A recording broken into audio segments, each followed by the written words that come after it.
If you haven't heard about Anchor, it's the easiest way to make a podcast. Let me explain. It's free.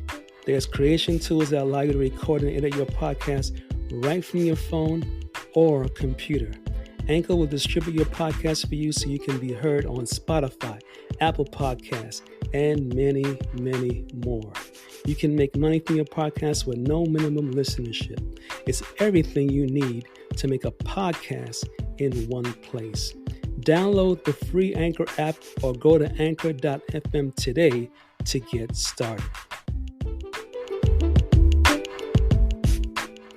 Hello, self-developers, and welcome to the Patrick Kelly Podcast for Self-Development, where I will be reviewing audible books on self-development that can change your life for the better this year and years to come. It is said that if we keep on doing what we always did, we will keep on getting what we always got. In other words, to change our output, we first have to change our input. Today is October 30th, 2022, and this is episode 43 of season 2. And today we'll be reviewing the audible book, Grow a Pair: How to Stop Being a Victim and Take Back Your Life, Your Business and Your Sanity by Larry Winget. This audible book will teach you how to grow a pair of balls in order to help you get the life you want. It is better to live one day as a tiger than to live for 1,000 years as a sheep. Here is a definition according to the Urban Dictionary. Telling someone that they don't have the balls to do something they know they should be doing. The Urban Dictionary's thesaurus gives us these substitutions for grow a pair. 1. To man up. 2. Cowboy up. 3. Quit being a pussy. And 4. Get the sand out of your vajayjay. A pair obviously means balls, but don't be sophomoric and turn this into some grade school sexual thing. I'm not talking about testicles or physical balls. I'm talking about mental balls. And by the way, if you guys think that you are the only ones with balls, you are wrong.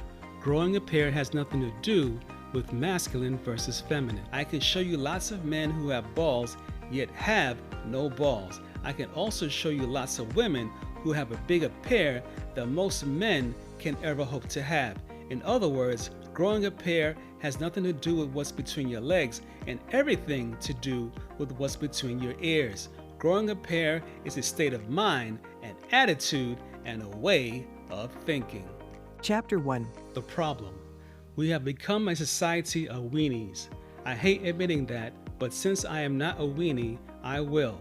For the most part, people are weak, sniveling, whining, backstabbing, gossiping, spineless weenies, and let other people walk all over them.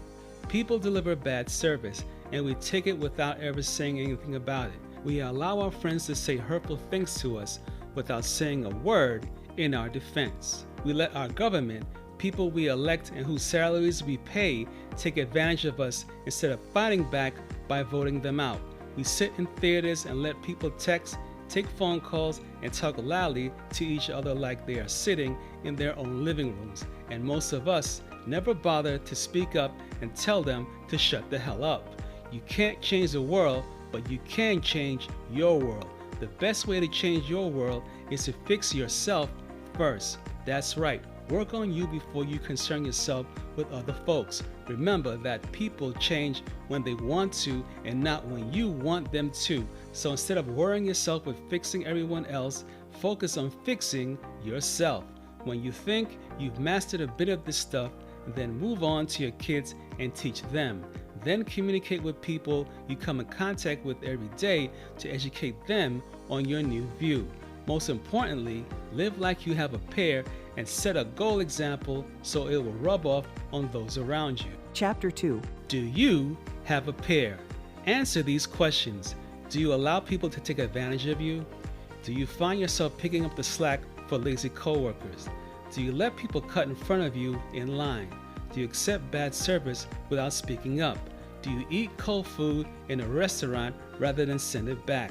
Do you allow people you are paying to be late for appointments? Do you let friends hurt your feelings and you never say a word about it?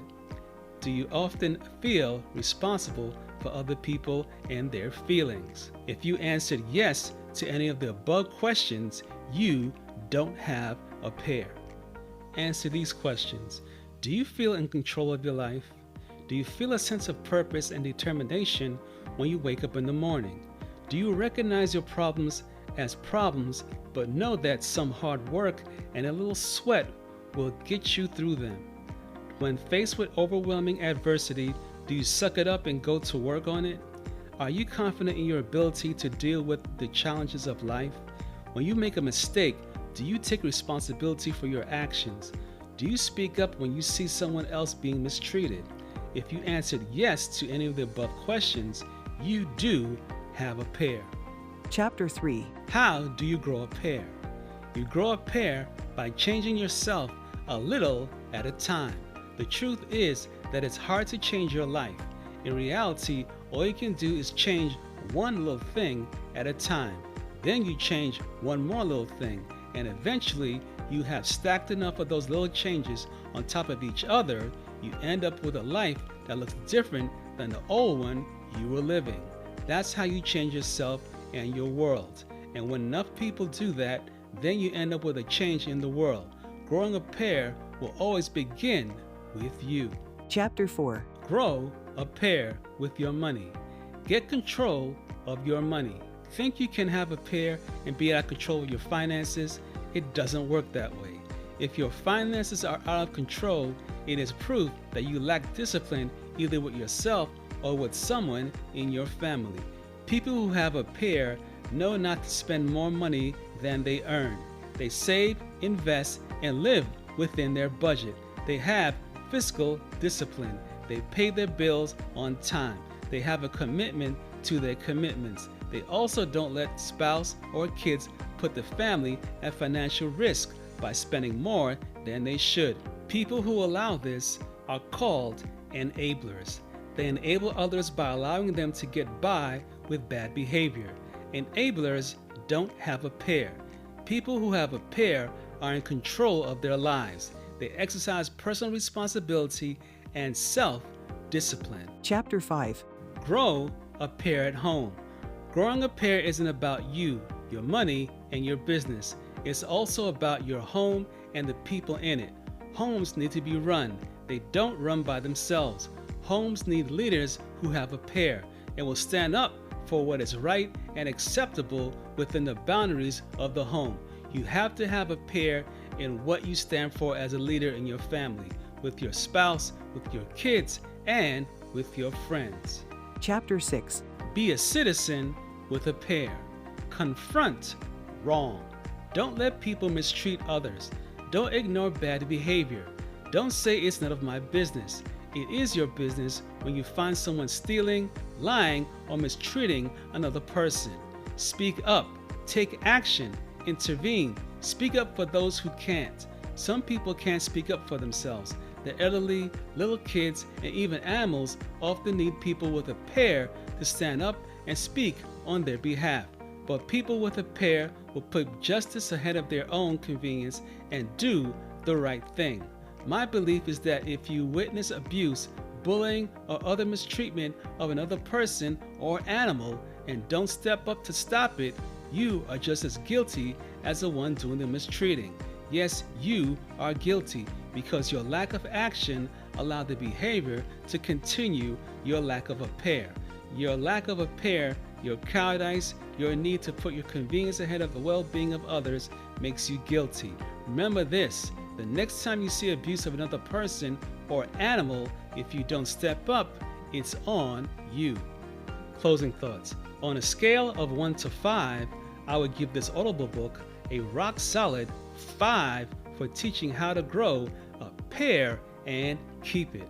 To find out more about this Audible book, go to www.audible.com and download this Audible book, or go to www.larrywinget.com to find out more information and other books written by the author.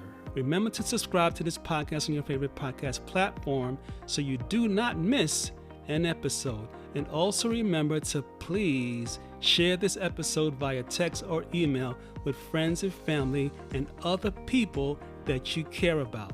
Follow me on Twitter at Kelly Podcast or Instagram at PatrickKelly_podcast. For more episodes of the Patrick Kelly Podcast for self-development, go to www.thepatrickkellypodcast.com. If you'd like to donate $1 or more to the support of this podcast, click the donate button at www.thepatrickkellypodcast.com or go to $Patrick Kelly Podcast on Cash App, and I'll be sure to thank you on the next episode.